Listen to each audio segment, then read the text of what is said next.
Hello everyone, welcome back in my channel.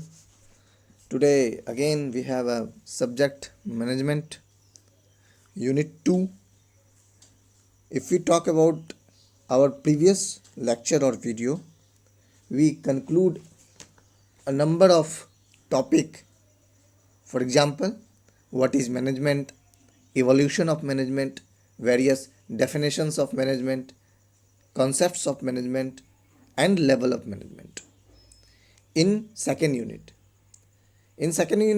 we discuss 3 to 4 topic, or you can say 3 to 4 important topic of what is management or management process.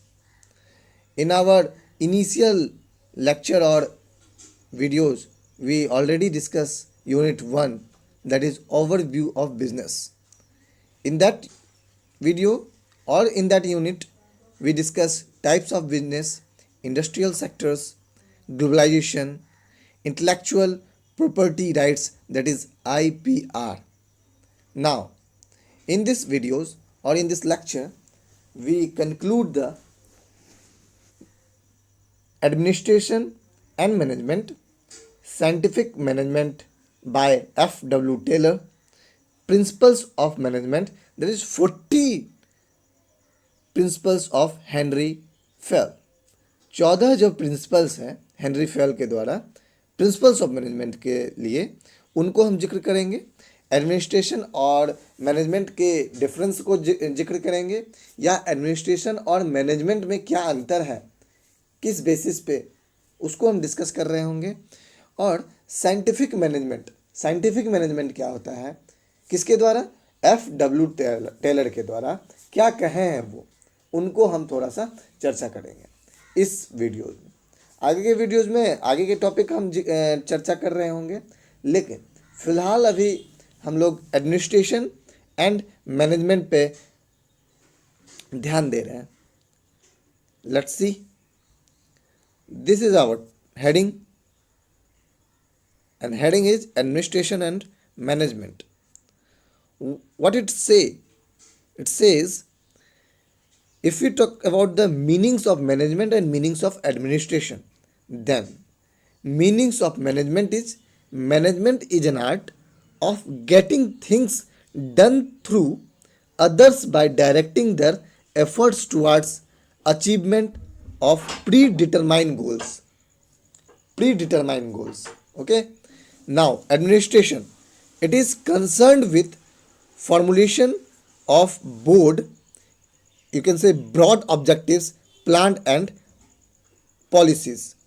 मतलब management जो होता है वो किसी achievement को लेके, किसी चीज़ को, एफर्ट्स को लेके, किसी दूसरे के डायरेक्टिंग को लेके, हम किसी कंपनी को, किसी ऑर्गेनाइजेशन के अचीवमेंट को प्राप्त कराने के लिए काम कर रहे होते हैं। बट एडमिनिस्ट्रेशन में क्या है, it is concern with formulation of broad objectives, plan and policies.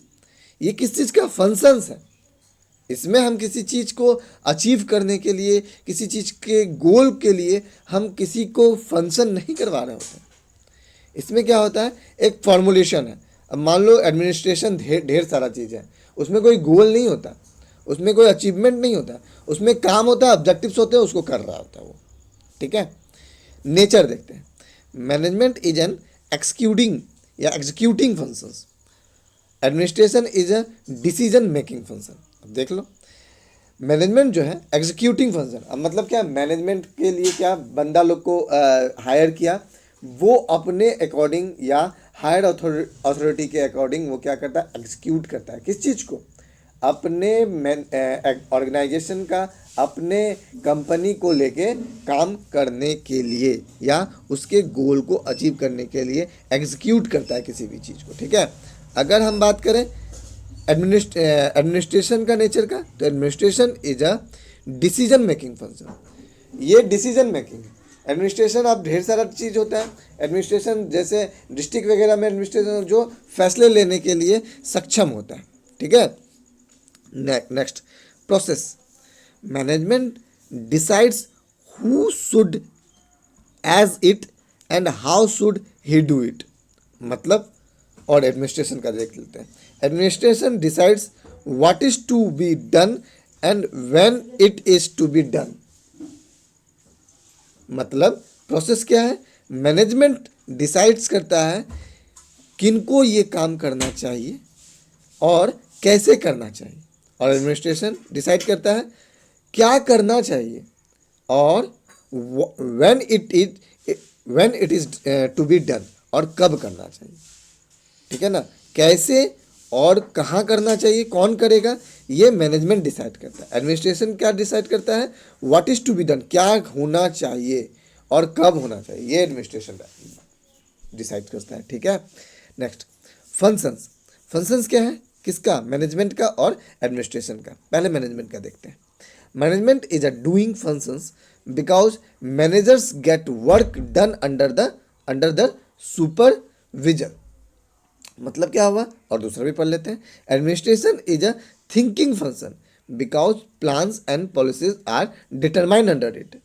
Management is a doing function, काम करने के तरीके या काम करने वाला फंक्शन कौन होता है, मैनेजमेंट होता है. Because managers get work done under their supervision. मतलब मैनेजर जो है वो सुपरविजन के अंतर्गत काम कर रहा होता है, किसमें, मैनेजमेंट में. लेकिन अगर एडमिनिस्ट्रेशन का बात करें तो administration is a thinking function, ये सोच वाला फंक्शन है. क्योंकि plans and policies are determined under it. Plan होता है, पॉलिसीज होता है, ये इसके अंतर्गत बन रहा होता है. किसके अंतर्गत, एडमिनिस्ट्रेशन के अंतर्गत. स्किल्स में अगर स्किल्स से रिलेटेड हम मैनेजमेंट और एडमिनिस्ट्रेशन को बाइफर्केट करने की कोशिश करें तो टेक्निकल एंड ह्यूमन स्किल, और एडमिनिस्ट्रेशन में कंसेप्चुअल एंड ह्यूमन स्किल्स. बस ये दोनों जो स्किल्स है, स्किल्स का डिफरेंस क्या है, दोनों में तो इंसान ही काम कर रहा होता है, चाहे वो एडमिनिस्ट्रेशन हो या चाहे वो हमारा मैनेजमेंट हो. बट यहाँ टेक्निकल लगता है किसमें, मैनेजमेंट में. और इसमें एडमिनिस्ट्रेशन में क्या लगता है, कंसेप्चुअल. कंसेप्चुअल का क्यों होता है, अब डीएम ये वगैरह क्या होता है, जितना सब होता है नगर वगैरह, ये क्या होता है, एडमिनिस्ट्रेशन के अंतर्गत आता है. वो क्या, कंसेप्चुअल बेस कर, कब क्या करना है, कैसे करना है, ये कंसेप्चुअल बेस है. और मैनेजमेंट में पूरा मैनेज होता है एक लक्ष्य की ओर. ठीक है. Level, middle and lower level function. अभी अभी हम पिछले लेक्चर में, पिछले वीडियोस में हम बताया है 3 levels, middle levels, top levels, lower level. ठीक है ना. लोअर लेवल, मिडिल लेवल और टॉप लेवल के बारे में जिक्र करते हैं. लेकिन मैनेजमेंट क्या होता है, मिडिल और लोअर लेवल फंक्शन करता है. लेकिन अगर एडमिनिस्ट्रेशन का बात करें तो ये टॉप लेवल फंक्शन होता है. ठीक है. आगे देख लेते हैं. एप्लीकेबिलिटी के अंतर्गत अगर हम डिफ्रेंशिएट करें किसको, मैनेजमेंट को और एडमिनिस्ट्रेशन को, तो क्या है, it is applicable to business concern that is profit making organise. अभी अभी हम बताए हैं कि, और पिछले लेक्चर में भी हम बताए हैं, फर्स्ट लेक्चर में भी हम बताए हैं कि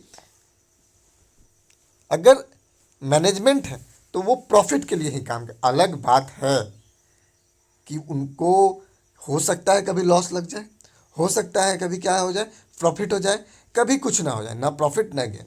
ठीक है, हो सकता है. लेकिन माइंड में हमेशा उस बंदे का चल रहा होता है क्या, कि प्रॉफिट को लेके, प्रॉफिट को मद्देनज़र रखते हुए क्या कर रहा होता है, वो अपना काम कर रहा होता है, अपना मैनेजिंग पावर लगा रहा होता है. ठीक है, मैनेजमेंट में, एप्लीकेबिलिटी में. और अगर एडमिनिस्ट्रेशन का बात करें तो it is applicable to non business concern that is clubs, schools, hospital etcetera. अब दूसरे का एग्जाम्पल लेने से अच्छा है कि हम अपने अकॉर्डिंग एग्जाम्पल लें. जैसे आप जिस कॉलेज में पढ़ रहे हो, क्या वहाँ पर क्या प्रॉफिट और लॉस कर रहा होता है क्या कोई, कि इतने बच्चे आएंगे तो इतना प्रॉफिट हो जाएगा हमें इतना, बिल्कुल बिल्कुल नहीं. 110% नहीं, कभी नहीं. ऐसा किसी के भी जहन में नहीं आता है. क्यों, क्योंकि ये एडमिनिस्ट्रेशन है. आप हमेशा बोलते हो एडमिनिस्ट्रेटिव ब्लॉक, क्यों बोलते हो, एडमिनिस्ट्रेटिव ब्लॉक क्यों बोलते, इसीलिए बोलते हो. ठीक है ना, क्योंकि ये प्रॉफिट लॉस में नहीं कंसर्न रहता है, ये नॉन बिजनेस कंसर्न रहता है. और जिसमें प्रॉफिट एंड लॉस होता है वो बिजनेस कंसर्न प्रोजेक्ट होता है, बिजनेस कंसर्न क्या वो ऑर्गेनाइजेशन होता है. ठीक है, उसमें प्रॉफिट एंड लॉस को देखा जाता है और बहुत ज़्यादा उसी को देखा जाता है. बट हमारा एडमिनिस्ट्रेशन का बात करें तो इसमें ऐसा कुछ बात नहीं है। ठीक है, आगे करते हैं। इन्फ्लुएंस और स्टेटस के बारे में जानते हैं। इन्फ्लुएंस के बारे में अगर मैनेजमेंट के बारे में बात करें तो the management decisions are influenced by the values, opinions, beliefs and decision of the managers. अगर एडमिनिस्ट्रेशन का बात करें, the administration is influenced by public opinion, government policies, religious organisation, customs etcetera.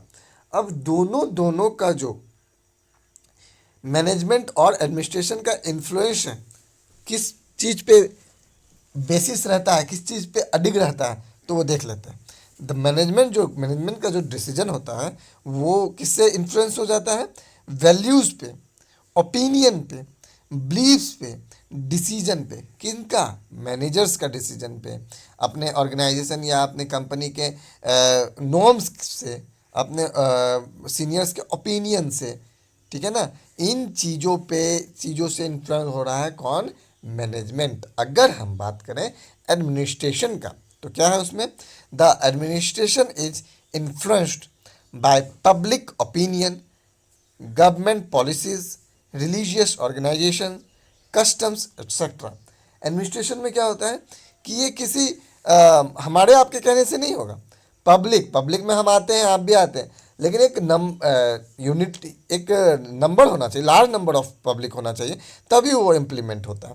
या गवर्नमेंट के पॉलिसीज़ के अनुसार होना चाहिए, रिलीजियस ऑर्गेनाइजेशन, धार्मिक ऑर्गेनाइजेशन से होना चाहिए, तब जाके ये इन्फ्लुएंस पे काम कर रहा होता है कौन? एडमिनिस्ट्रेशन। मैनेजमेंट के बारे में तो हम चर्चा कर चुके हैं ऑलरेडी।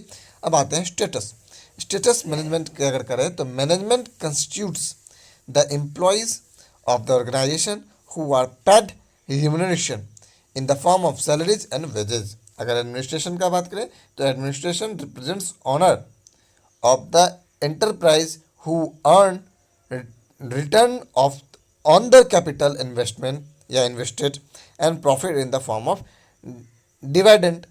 मतलब management constitutes the employees of organisation के एम्प्लॉयज को हु आर पेड रिम्यूनरेशन, जिसको पैसे मिलते हैं। कैसे? In the form of salaries के फॉर्म में या मजदूरी के फॉर्म में क्या होता है? पैसे मिलते हैं। किस में? मैनेजमेंट में। एडमिनिस्ट्रेशन में क्या होता है? Represents owner of the enterprises who earn return on the capital invested and profit in the form of dividend. क्या होता है? ये ऐसा नहीं है कि हम आपस में बांट लेते हैं एडमिनिस्ट्रेशन में कि जितना पैसा आया उसको सब मिलकर बांट लो, बिल्कुल नहीं।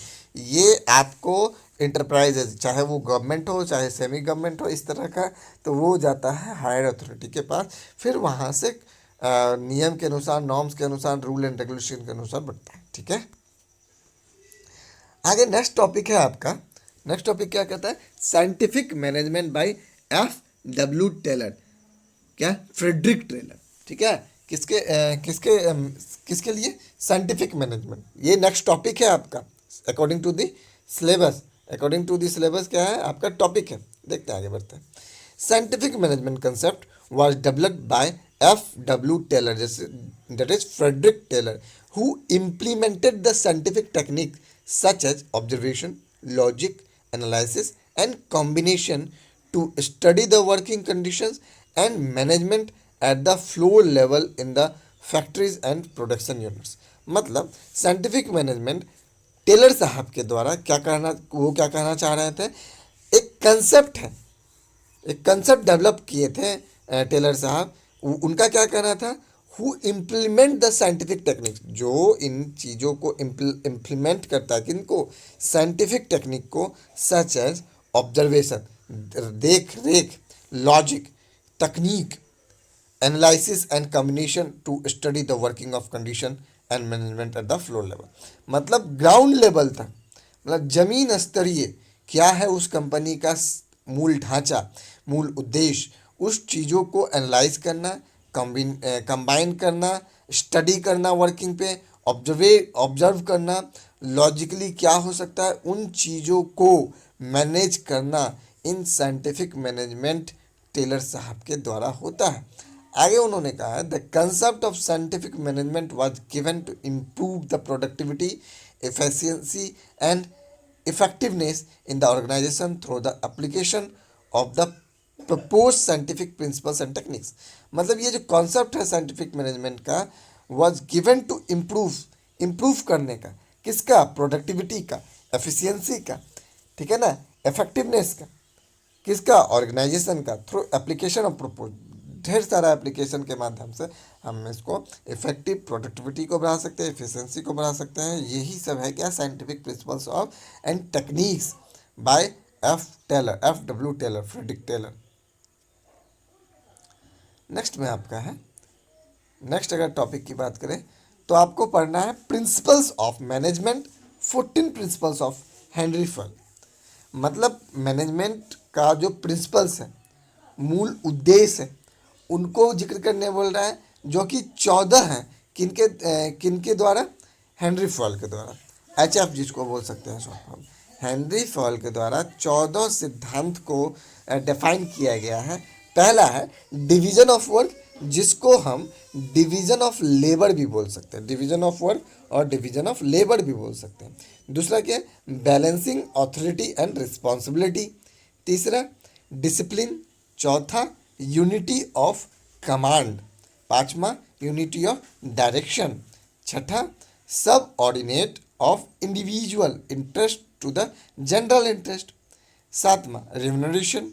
आठवां सेंट्रलाइजेशन। नौवां स्केलर चेन। 10वां ऑर्डर। 11वां इक्विटी। अगर 12th 13 और 14th की बात करें तो stability of tenure of personal initiative और स्प्रिट डी कॉप्स। ठीक है, इन 14th प्रिंसिपल्स को हम नेक्स्ट लेक्चर में डिस्कस कर रहे होंगे बारी बारी करके। उनका डेफिनेशन, उनके बारे में चर्चा, ये नेक्स्ट वीडियोज या नेक्स्ट लेक्चर में, लेक्चर 6 में बात करेंगे। ये हमारा लेक्चर 5th है। ठीक है, तो इस तरह हम कुछ टॉपिक्स को हम डिफाइन करने की कोशिश किए हैं। किनका, second unit of management, that is management process, और जिसमें हम लोग आज चर्चा किए हैं एडमिनिस्ट्रेशन एंड मैनेजमेंट और 14th principles, only name of 14th principles of management and scientific management by Taylor. Okay, now in next lecture we conclude or we conclude a number of topic or number of heading of second unit management process by different condition, by different diagram or others, with the help of other pictures or other. Okay, thank you for watching this lecture. Thank you.